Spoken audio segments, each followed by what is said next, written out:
Hello friends, ഹസ്തിനപുരത്തെ ഭാസ്കറിന്റെ 5 ആൺമക്കളുടെ കഥ പറയുന്ന Parivar cinema കണ്ടു. 2 സംവിധായകർ ചേർന്നാണ് സിനിമ ഡയറക്ട് ചെയ്തിട്ടുള്ളത്. ഉല്ലാസ് രാജീവ്, ഫഹദ് നന്ദു രണ്ടുപേരും ചേർന്നാണ് സ്ക്രിപ്റ്റും ചെയ്തിരിക്കുന്നത്. ഇരട്ട സംവിധായകരാണ്, ഇരട്ട എഴുത്തുകാരാണ്. ഫ്രാഗ്രന്റ് നേച്ചർ ഫിലിം ക്രിയേഷൻസിന്റെ ബാനറിലാണ് ഇവർ സിനിമ തയ്യാറാക്കിയിട്ടുള്ളത്. പ്രമേയം കൊണ്ട് ഭയങ്കര പുതുമയുള്ള സിനിമയൊന്നുമല്ല. ഒരുപാട് സിനിമകളിൽ പല രീതിയിൽ പറഞ്ഞിട്ടുള്ള ഒരു വിഷയത്തെ കുറച്ചും കൂടി ഡിഫറെന്റ് ആയിട്ടുള്ള രീതിയിൽ പറയാൻ ട്രൈ ചെയ്ത സിനിമ മാത്രമാണ് പരിവാറ്. പല പല മലയാള സിനിമകളിലും ഈ ഒരു വിഷയം കാണാൻ പറ്റും. അപ്പൊ നിങ്ങൾക്ക് സിമ്പിൾ ആയിട്ട് മനസ്സിലാവുന്ന രീതിയിൽ ഞാൻ ഇതിനോട് സാമ്യമുള്ള ഒരു മലയാള സിനിമ പറയാം. IV ശശി ഡയറക്ട് ചെയ്തിട്ടുള്ള MT വാസുദേവൻ നായർ സ്ക്രിപ്റ്റ് ചെയ്ത മമ്മൂട്ടി നായകനായിട്ടുള്ള സീമ നായികയായിട്ടുള്ള ആൾക്കൂട്ടത്തിൽ തനിയെ എന്ന് പറയുന്ന സിനിമ. ആ സിനിമ കാണാത്ത മലയാളികൾ വളരെ കുറവായിരിക്കും എന്നാണ് ഞാൻ വിശ്വസിക്കുന്നത്. അതിനകത്ത് പറയുന്ന ഒരു വിഷയം എല്ലാവർക്കും അറിയാലോ. മരിക്കാൻ കിടക്കുന്ന ഒരു അച്ഛന്, ആ അച്ഛന്റെ മരണം കാത്തു കിടക്കുന്ന മക്കള്, മരുമക്കള്, ബന്ധുക്കള്, ഇതൊക്കെയാണ് അതിനകത്ത് പറയുന്നത്. ഏതാണ്ട് അതിനോട് സമാനമായിട്ടുള്ള വിഷയങ്ങൾ പിന്നെയും ഒരുപാട് സിനിമകളിൽ പറഞ്ഞിട്ടുണ്ട്. ഇപ്പൊ അടുത്ത് റിലീസ് ചെയ്തിട്ടുള്ള ഒരു മലയാളം സിനിമ ഉണ്ടായിരുന്നു, നാരായണിന്റെ 3 ആൺമക്കൾ എന്നായിരുന്നു പേര്. സുരാജ് വെഞ്ഞാറമൂട്, അലൻസിയർ, ജോർജ് ജോർജ് ഇങ്ങനെയുള്ള ആർട്ടിസ്റ്റുകളൊക്കെ അഭിനയിച്ച സിനിമയായിരുന്നു. അതിനകത്ത് പറയുന്നത് അമ്മയായിട്ടുള്ള നാരായണി മരിക്കാൻ കിടക്കുന്നു, മക്കളായിട്ടുള്ള ഇവരൊക്കെ വരുന്നു, ഇവർക്ക് അമ്മ മരിക്കണം, അമ്മയുടെ മരണമാണ് ഇവർ കാത്തു നിൽക്കുന്നത്. അപ്പൊ അതുപോലൊരു വിഷയം തന്നെയാണ് ഇതിനകത്തും കാണിക്കുന്നത്. ഹസ്തിനപുരത്തെ ഭാസ്കരനാണ് മരിക്കാൻ കിടക്കുന്നത്. ഭാസ്കറിന് 5 ആൺമക്കളാണുള്ളത്. അപ്പൊ ഈ 5 ആൺമക്കളുടെ പേരൊക്കെ നമ്മുടെ മഹാഭാരതത്തിലെ പഞ്ചപാണ്ഡവരുടെ പേരുമായിട്ട് സാമ്യപ്പെടുത്തിക്കൊണ്ട് അർജുനൻ, നകുലൻ, സഹദേവൻ എന്നൊക്കെയാണ് കൊടുത്തിട്ടുള്ളത്. അതിൽ ഒരു മകൻ മരിച്ചു പോയി, ധർമ്മൻ എന്നാണ് പേര്. ധർമ്മൻ ആനപ്പാപ്പാനായിരുന്നു. ആ ധർമ്മൻ മരിച്ചു. ബാക്കി 4 ആൺമക്കളുണ്ട്. ഈ 4 ആൺമക്കളും അവരുടെ ഭാര്യമാരൊക്കെ വരുന്നു. ഇവർക്കൊക്കെ ഈ വയ്യാണ്ട് കിടക്കുന്ന ഭാസ്കരൻ എങ്ങനെയും മരിച്ചു കിട്ടിയാൽ മതി എന്നുള്ളൊരു ആഗ്രഹമാണ് ഉള്ളത്. ഭാസ്കരനാണെങ്കിൽ ഇന്ന് മരിക്കും നാളെ മരിക്കുന്നുള്ള പ്രതീക്ഷ കൊടുത്തുകൊണ്ടേ നിൽക്കുകയാണ്. ഏത് നിമിഷം മരിക്കുന്ന മക്കൾ വിചാരിക്കുന്നു, പക്ഷെ മരിക്കുന്നില്ല. അപ്പൊ ഭാസ്കരൻ മരിച്ചു കഴിഞ്ഞാൽ ഇദ്ദേഹത്തിന്റെ പേരിലുള്ള സ്വത്തുക്കളൊക്കെ ഇവർക്ക് പങ്കുവെക്കാം, അങ്ങനെയുള്ള ഒരു ആഗ്രഹമാണുള്ളത്. അതുപോലെ തന്നെ ഭാസ്കരന്റെ കയ്യിൽ വളരെ വിലപിടിപ്പുള്ള ഒരു രത്നത്തിന്റെ ഒരു മോതിരമുണ്ട്. അത് വിറ്റ് കഴിഞ്ഞാൽ 50 ലക്ഷം ഇവർക്ക് കിട്ടും. സോ ഇവർക്ക് ഭാസ്കരൻ മരിക്കണം, ആ മോതിരം സ്വന്തമാക്കണം. ഓരോ മക്കൾക്കും ആ മോതിരം അവരുടേതാക്കി മാറ്റണം എന്നുള്ളൊരു അത്യാർത്തിയും ഒക്കെ ഉണ്ട്. അപ്പൊ തുടക്കത്തിൽ വളരെ ലാഘവത്തോടു കൂടി ഇവർ പെരുമാറുന്നുവെങ്കിലും പിന്നീട് ഈ മോതിരത്തിന്റെ പേരിൽ ഇവർക്ക് വാശി വരുന്നു പരസ്പരം. ഈ മോതിരം സ്വന്തമാക്കാൻ വേണ്ടി ഇവർ കടിപിടി കൂടുന്നു, തല്ലുകൂടുന്നു, ബഹളം വെക്കുന്നു. ഇങ്ങനെ പല സംഭവങ്ങളാണ് സിനിമ കാണിക്കുന്നത്. അവസാനം ഈ മോതിരം ആർക്ക് കിട്ടും, ഈ മോതിരം ഇവർ എങ്ങനെയാണ്, ആർക്ക് വേണ്ടി പങ്കുവെക്കും, ഈ ഭാസ്കറിന് എന്ത് സംഭവിക്കും, ഇങ്ങനെ പല കാര്യങ്ങളാണ് കാണിക്കുന്നത്. അപ്പൊ ഈ സിനിമയുടെ ഒരു ഹ്യൂമർ ട്രാക്ക് പിടിച്ച രീതിയൊക്കെ എനിക്ക് ഇഷ്ടമായിട്ടുണ്ട്. സിനിമ തുടങ്ങി കഴിഞ്ഞ് കുറച്ച് കഴിയുമ്പോഴേക്കും നമ്മൾ ആ ട്രാക്കിലേക്ക് കയറും. ഇവർ ഈ കോമഡി ഫാമിലി എന്റർടൈൻമെന്റ് ആയിട്ട് എടുത്തത് കാരണം നമുക്ക് ആ ഒരു ഫാമിലിയുടെ കൂടെ തന്നെ നമുക്കും ഈ ഹ്യൂമറൊക്കെ ആസ്വദിച്ചുകൊണ്ട് സിനിമ കാണാനും പറ്റും. പക്ഷെ ഇതിനകത്ത് ഏറ്റവും പ്രശ്നമായിട്ട് എനിക്ക് ഫീൽ ചെയ്തിട്ടുള്ളത് ഈ സിനിമയുടെ സ്ക്രിപ്റ്റ് ആണ്. പൊതുവെ എനിക്ക് എപ്പോഴും കൺഫ്യൂഷനുള്ള കാര്യമാണ്. ഇപ്പോഴുള്ള മലയാള സിനിമകളിലൊക്കെ എപ്പോഴും 2 പേരാണ് റൈറ്റേഴ്സ് ആയിട്ട് അധികം കാണാൻ പറ്റുന്നത്. പക്ഷെ 2, 3, 4 പേര് വന്നിട്ട് പലപ്പോഴും സ്ക്രിപ്റ്റ് പാളിപ്പോകുന്ന ഒരു അവസ്ഥ ഉണ്ടാവാറുണ്ട്. ഒരുപാട് സിനിമകളിൽ ഇത് കണ്ടിട്ടുണ്ട്. അപ്പൊ ഇങ്ങനെ 2 റൈറ്റേഴ്സും വന്നിട്ടും എന്തുകൊണ്ടാണ് അത് സംഭവിക്കുന്നത് എനിക്ക് അറിയില്ല.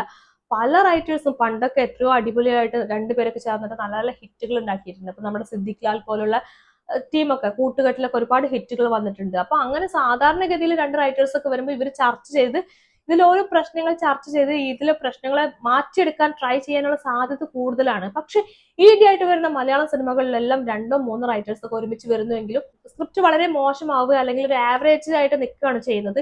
ഇതിനകത്തുമുള്ള പ്രശ്നം ഇതാണ്, സ്ക്രിപ്റ്റ് ഉണ്ടല്ലോ വളരെ മികച്ചതായി കൊണ്ടുപോകാനുള്ള സാധ്യത ഉണ്ടായിട്ടും പ്രത്യേകിച്ച് ഒന്നുമില്ലാത്ത രീതിയിൽ ഇവരങ്ങ് നിർത്തിക്കളഞ്ഞു. ഈ സിനിമയുടെ ഒരു ഫസ്റ്റ് ഹാഫ് ഒക്കെ നോർമൽ ആയിട്ട് പോകുന്ന സംഗതിയായിരുന്നു. പക്ഷെ സെക്കൻഡ് ഹാഫ് ഇങ്ങനെ നൈസായിട്ട് കയറിപ്പോയി ആ ഗ്രാഫ് ഇങ്ങനെ ഉയർന്നു വരുന്ന സമയത്താണ് ടക്ക് എന്ന് പറഞ്ഞ് ഇവരതങ്ങ് അവസാനിപ്പിക്കുന്നത്. എവിടെയും എത്താത്ത രീതിയിൽ എന്തിനു വേണ്ടി സിനിമ പറഞ്ഞു, എന്തിനു വേണ്ടി ഇത് ടക്കർ അവസാനിപ്പിച്ചു, പെട്ടെന്ന് അവസാനിപ്പിച്ചൊരു ഫീല്.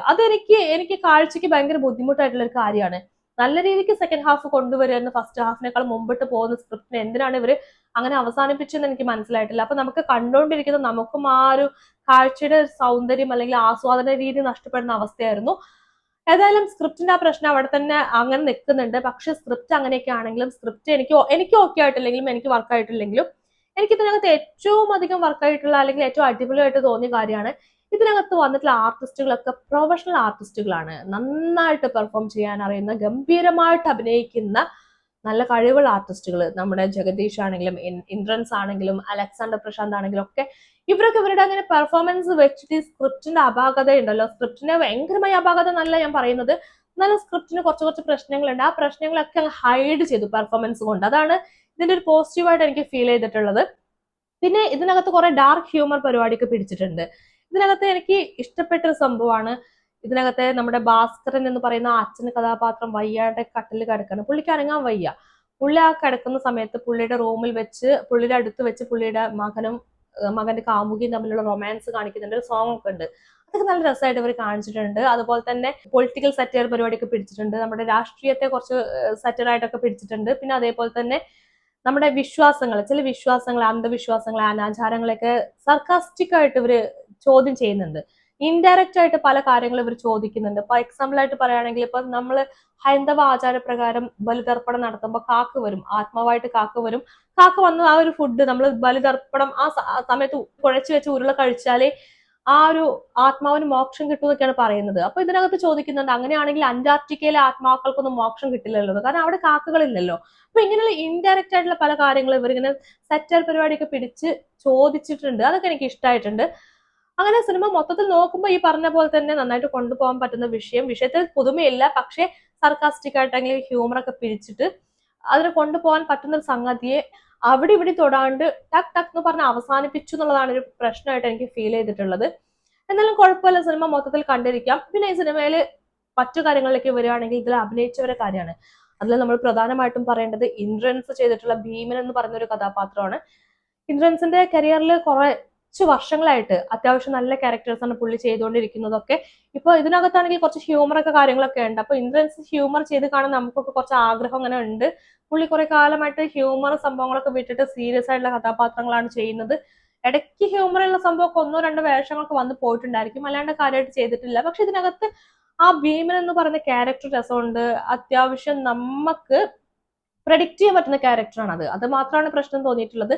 സിനിമയുടെ ക്ലൈമാക്സ് ആകുമ്പോഴേക്കും ഭീമൻ എന്താവുമെന്ന് നമുക്ക് പ്രഡിക്റ്റ് ചെയ്യാൻ പറ്റുന്നുണ്ട്. അത് ഇന്ദ്രൻസിന്റെ അഭിനയം കൊണ്ടല്ല, അത് സ്ക്രിപ്റ്റ് നമുക്ക് തന്നെ തരുന്ന ഒരു ഓപ്ഷനാണ്. നമുക്ക് പ്രഡിക്റ്റ് ചെയ്യാനുള്ള ഒരു ഓപ്ഷൻ അവിടെ ഇട്ട് തരുന്നുണ്ട്. അവർ അറിയാണ്ട് സംഭവിക്കുന്നതാണ്. ഏതായാലും ആ പ്രഡിക്ഷൻ അപ്പുറത്തേക്ക് ഭീമന് നിൽക്കാൻ പറ്റിയിട്ടില്ല എന്നുള്ളത് ഭീമന്റെ പരിമിതിയാണ്. പക്ഷെ ഇന്ദ്രൻസ് എന്ന് പറയുന്ന നടന്റെ ഏറ്റവും വലിയ ക്വാളിറ്റി ആ കഥാപാത്രം നന്നായിട്ട് ചെയ്തു എന്നുള്ളതാണ്. പിന്നെ ജഗദീഷിന്റെ ക്യാരക്ടർ ഇതിനകത്ത് എനിക്ക് നല്ല രീതിക്ക് ഇഷ്ടമായിട്ടുണ്ട്. ഇഷ്ടം എന്ന് വെച്ചാൽ പുള്ളിയുടെ ആ ലുക്ക് തന്നെ ഒരു മേക്ക് ഓവർ അടിപൊളിയായിട്ടുണ്ട്. പുള്ളി ആ ഒരു വേറെ ഗെറ്റപ്പിലൊക്കെ വന്നിട്ട് ആ കോമഡി ഒക്കെ ചെയ്തിട്ട് ഇങ്ങനെ രസമായി ഇങ്ങനെ നല്ല രീതിക്ക് ചെയ്തിട്ടുണ്ട്. പുള്ളിക്കാരൻ കുറച്ച് വർഷങ്ങളായിട്ട് ചെയ്യുന്ന കഥാപാത്രങ്ങൾ ഇന്ദ്രൻസിന്റെ പറഞ്ഞ പോലെ തന്നെ എല്ലാവർക്കും അറിയാലോ. ഞാനിങ്ങനെ എടുത്തെടുത്ത് പറയേണ്ട കാര്യമൊന്നുമില്ല. നല്ല രസകരമായിട്ടുള്ള കഥാപാത്രങ്ങൾ ചെയ്യുന്നുണ്ട്, വ്യത്യസ്തമായ വേഷങ്ങൾ ചെയ്യുന്നുണ്ട്. കരിയറിലെ ബെസ്റ്റ് ആയിട്ടുള്ള ക്യാരക്ടേഴ്സും പെർഫോമൻസ് ഒക്കെ ഇപ്പൊ കുറച്ച് വർഷങ്ങളായിട്ടാണ് തന്നുകൊണ്ടിരിക്കുന്നത്. ഭയങ്കര പാഷനേറ്റ് ആയിട്ടുള്ള ഒരു വ്യക്തി. അപ്പൊ അദ്ദേഹത്തിന്റെ ആ ഒരു ക്യാരക്ടർ, ഇതിനകത്തുള്ള സഹോദരൻ കഥാപാത്രം നല്ല രീതിക്ക് ചെയ്തു. ഇതിനകത്തൊരു സംഖ്യയാണ്, രാഷ്ട്രീയക്കാരനാണ്. പുള്ളിയുടെ ആ ലുക്കും പുള്ളിയുടെ ആ ഒരു പ്രകൃതം, ബോഡി ലാംഗ്വേജ് എല്ലാം ഈ പറയുന്ന ഒരു രാഷ്ട്രീയം, പുള്ളിയുടെ പൊളിറ്റിക്സ് എന്താണെന്ന് കൃത്യമായിട്ടും വ്യക്തമായിട്ടും നമുക്ക് കാണിച്ചു തരുന്നുണ്ട്. അപ്പം ആ ഒരു ക്യാരക്ടറും എനിക്ക് ഇഷ്ടമായിട്ടുണ്ട്. പിന്നെ അലക്സാണ്ടർ പ്രശാന്ത് മറ്റൊരു സഹോദരനായിട്ട് വരികയാണ്. അതും ഈ പറയുന്നത് പോലെ ഞാൻ കുറച്ച് വർഷങ്ങളായിട്ട് വളരെയധികം ശ്രദ്ധിച്ചുകൊണ്ടിരിക്കുന്ന ഒരു ആക്ടറാണ് അലക്സാണ്ടർ പ്രശാന്ത്.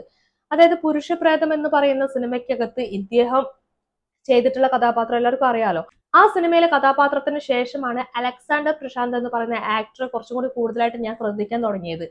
അപ്പോൾ നമുക്ക് കുറച്ചുകൂടി ഇദ്ദേഹത്തിന് മേൽ പ്രതീക്ഷ വരുന്നു. ഇദ്ദേഹം ഓരോ കഥാപാത്രങ്ങളും വളരെ വ്യത്യസ്തമായിട്ട് ചെയ്യാൻ ട്രൈ ചെയ്യുന്നതായിട്ട് നമുക്ക് ഫീൽ ചെയ്യുന്നു. അത് സത്യമാണെന്ന് മനസ്സിലാകുന്നു. ഇപ്പൊ കുറച്ച് വർഷങ്ങളായിട്ട് ഇപ്പൊ ഇദ്ദേഹം ചെയ്യുന്ന സിനിമകളൊക്കെ നോക്കുകയാണെങ്കിൽ വ്യത്യസ്തമായിട്ട് ഓരോന്ന് കൊണ്ടുവരാൻ ട്രൈ ചെയ്തുകൊണ്ടേയിരിക്കുന്നുണ്ട്. തുറമുഖം സിനിമയിൽ നല്ലൊരു ക്യാരക്ടർ ചെയ്തു, എനിക്ക് ഭയങ്കര ഇഷ്ടമായിട്ടുണ്ടായിരുന്നു. ആ സ്ലാങ് ആണെങ്കിൽ പുള്ളിയുടെ ആ ഒരു മൊത്തത്തിലുള്ള ഒരു റഫ് ആയിട്ടുള്ള ക്യാരക്ടർ, എന്നാൽ ഭയങ്കര ലവബിൾ ആയിട്ടുള്ള ക്യാരക്ടറുമാണ്. പണി സിനിമയിൽ നോക്കുകയാണെങ്കിൽ പ്രത്യേകിച്ച് വില്ലനേഴ്സും കാര്യങ്ങളൊന്നും ഇല്ലാത്തൊരു ക്യാരക്ടറായിട്ടാണ് വന്നിട്ടുള്ളത്. അതുപോലെ തന്നെ ഇപ്പൊ ഈ സിനിമയ്ക്കകത്താണെങ്കിൽ ഇതുവരെ ചെയ്യാത്ത രീതിയിൽ ഹ്യൂമർ പിടിച്ചൊരു ക്യാരക്ടറൊക്കെയാണ് ചെയ്തിട്ടുള്ളത്. ത്രൂ ഔട്ട് ആയിട്ടുള്ള ക്യാരക്ടർ മൊത്തത്തിൽ നമ്മളിങ്ങനെ നോക്കുമ്പോൾ ഒരു ഹ്യൂമർ പരിപാടിയിൽ ഇങ്ങനെ പോവാണ്. അപ്പൊ ഈ ഒരു ഹ്യൂമർ ഒക്കെ വെച്ചിട്ട് ഉടനീള കഥാപാത്രമൊക്കെ അലക്സാണ്ടർ പ്രശാന്തിന്റെ അടുത്ത് നിന്ന് ആദ്യമായിട്ടാണ് ഞാൻ കാണുന്നത്. സോ അലക്സാണ്ടർ പ്രശാന്ത് ചെയ്തിട്ട് ആ ക്യാരക്ടർ എനിക്ക് ഇഷ്ടമായിട്ടുണ്ട്. ഒരു ആർട്ടിസ്റ്റ് എന്ന നിലയ്ക്ക് വ്യത്യസ്തതകൾ സ്വീകരിക്കാൻ തയ്യാറാവുന്നു, അല്ലെങ്കിൽ വ്യത്യസ്തതകൾ ചെയ്യാൻ വേണ്ടി ട്രൈ ചെയ്യുന്നു. ആ ഒരു ശ്രമം അതെനിക്ക് ഇഷ്ടമായിട്ടുണ്ട്. ഇളയ സഹോദരനായിട്ടുള്ള അർജുൻ എന്ന് പറയുന്ന കഥാപാത്രം ചെയ്തിട്ടുള്ള ഋഷികേഷിന്റെ ക്യാരക്ടർ വളരെ പാവമായിട്ടുള്ള, പ്രത്യക്ഷത്തിൽ വളരെ പാവം എന്ന് തോന്നിക്കുന്ന ഒരു കഥാപാത്രമാണ്. പിന്നെ നമ്മുടെ ഫാലിമി സിനിമ ഫെയിം മീനരാജ് അഭിനയിച്ചിട്ടുണ്ട്. ആ ഒരു കഥാപാത്രം ചെറിയച്ഛനായിട്ടുള്ള ജ്യോതിഷ പണ്ഡിതനൊക്കെ ആയിട്ടുള്ള കഥാപാത്രമാണ്. പക്ഷെ ഹ്യൂമറാണ് ചെയ്തിട്ടുള്ളത്. ആ ഒരു ഹ്യൂമറൊക്കെ വെച്ചിട്ട് മീനരാജിന്റെ ക്യാരക്ടർ എനിക്ക് ഇഷ്ടമായിട്ടുണ്ട്. മീനരാജ് ആദ്യം ചെയ്തിട്ടുള്ള ഫാലിമി മൂവിയിൽ നോക്കുകയാണെങ്കിൽ വളരെ അവശനായിട്ടുള്ള ഒരു അപ്പൂപ്പൻ ക്യാരക്ടർ ആയിരുന്നു. പക്ഷെ ഇതിനകത്ത് അങ്ങനെയൊന്നല്ല. കുറച്ച് പ്രായമുള്ള കഥാപാത്രമാണെങ്കിലും അത്യാവശ്യം നല്ല എനർജിയുള്ള, അത്യാവശ്യം അടിപൊളി ആക്റ്റീവ് ആയിട്ടുള്ള കഥാപാത്രമാണ്. ഹ്യൂമർ നല്ല രീതിക്ക് ചെയ്ത കഥാപാത്രമാണ്. അതുപോലെ ഓരോ കഥാപാത്രങ്ങളും ഇതിനകത്ത് ഭംഗിയായിട്ട് ചെയ്തിട്ടുണ്ട്. നമ്മുടെ പ്രമോദ് വെളിയനാട് ഒരു കഥാപാത്രം ചെയ്തിട്ടുണ്ട്. ഇത്രയും കാലം ഇദ്ദേഹം ചെയ്ത മറ്റു കഥാപാത്രങ്ങൾ നോക്കുകയാണെങ്കിൽ അതിൽ നിന്നൊക്കെ വ്യത്യസ്തമായിട്ട് അദ്ദേഹത്തിന്റെ തനത് ശൈലിയിൽ നിന്നൊക്കെ മാറ്റങ്ങൾ വരുത്തിയിട്ട് വളരെ ഒതുക്കത്തോടും വളരെ വളരെ വളരെ നല്ല രീതിക്കും ചെയ്തൊരു കഥാപാത്രമാണ് ഇതിനകത്തുള്ളത് എന്ന് എനിക്ക് തോന്നി. അത് പ്രമോദ് ആണോ എന്ന് നമ്മൾ സംശയിക്കും. അതൊരു വ്യത്യസ്തമായിട്ടുള്ളൊരു അപ്രോച്ച് ആയിട്ടാണ് എനിക്ക് തോന്നിയിട്ടുണ്ടായിരുന്നു. കാരണം ആ പ്രമോദ് ആണോ എന്നുള്ള സംശയം വരുന്നു എങ്കിൽ അഭിനയത്തിൽ മാറ്റം വരുത്തി എന്നുള്ളതാണ് അതിന്റെ അർത്ഥമായിട്ട് വരുന്നത്. പിന്നെ ശോഭ വെട്ടിയാർ വരുന്നുണ്ട്, നമ്മുടെ ശ്രീകാന്ത് വെട്ടിയാറിന്റെ അമ്മയായിട്ടുള്ള ശോഭ വെട്ടിയാർ. നമ്മൾ റീൽസിലൊക്കെ കാണുന്ന പോലെ തന്നെ വളരെ തന്മയത്വത്തോടു കൂടി തന്നെയാണ് ശോഭ വെട്ടിയാർ ഇതിനകത്ത് അഭിനയിച്ചിട്ടുള്ളത്.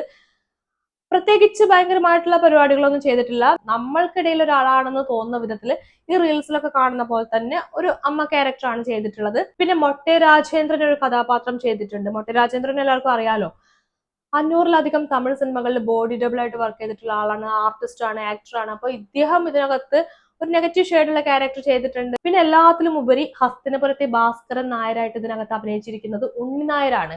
അറിയാലോ, നമ്മുടെ സുഡാനി ഫ്രം നൈജീരിയ എന്ന് പറയുന്ന സിനിമയിലൂടെ സക്രിയ കൊണ്ടുവന്ന ആർട്ടിസ്റ്റ് ആണ് ഉണ്ണിരാജ്. അതിനുശേഷം കുറച്ച് 3-4 സിനിമകളിലൊക്കെ അഭിനയിച്ചു. ഈ ഒരു ഹസ്തിനപുരത്തെ ഭാസ്കരന് പ്രത്യേകിച്ച് കാര്യമായിട്ടൊന്നും ചെയ്യാനില്ല. ഇദ്ദേഹം വയ്യാണ്ട് കിടക്കുവാണ്, മരിക്കാൻ വേണ്ടി മരണം കാത്തു കിടക്കുകയാണ്. പക്ഷെ ഹസ്തിനപുരത്തെ ഭാസ്കരൻ നായരാണ് ഈ സിനിമയുടെ നട്ടൽ എന്ന് പറയുന്നത്. ഉണ്ണി നായർ നല്ല ഭംഗിയായിട്ട് ക്യാരക്ടർ ചെയ്തിട്ടുണ്ട്.